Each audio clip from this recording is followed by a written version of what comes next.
Halo, saya Leni Jurati dengan NIM 58. Kita kembali lagi.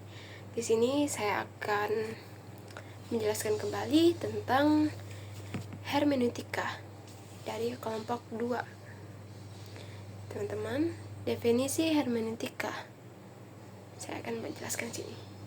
Hermeneutika adalah cabang filsafat yang berfokus kepada teori dan metodologi interpretasi, terutama dalam konteks teks-teks sastra, agama, hukum, dan juga sejarah. Pada dasarnya, hermeneutika ada dan membantu kita untuk memahami sebuah karya sastra dengan mempertimbangkan konteks budaya, bahasa, dan juga sosial di mana karya tersebut ditulis.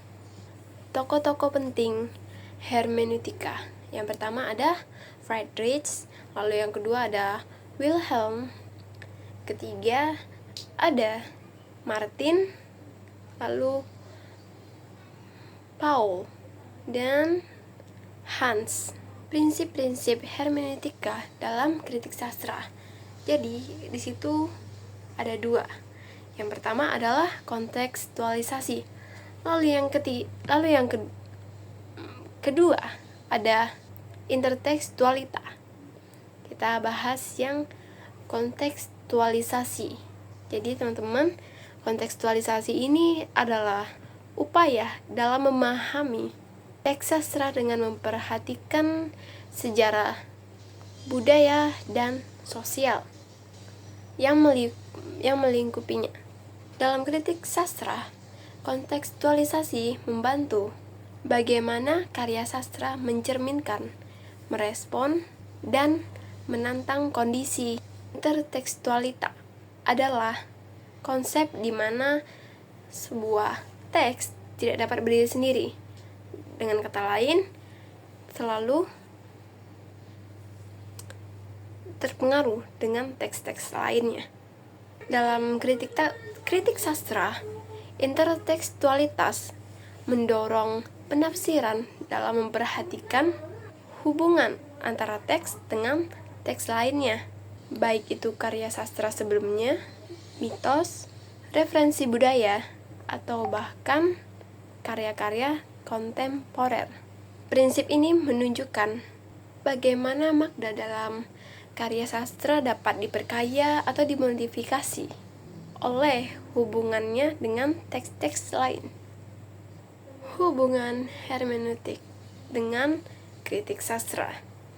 Jadi, hermeneutik dapat membantu kritik sastra dalam menggali makna yang terkandung pada teks sastra, baik secara tersurat maupun tersirat.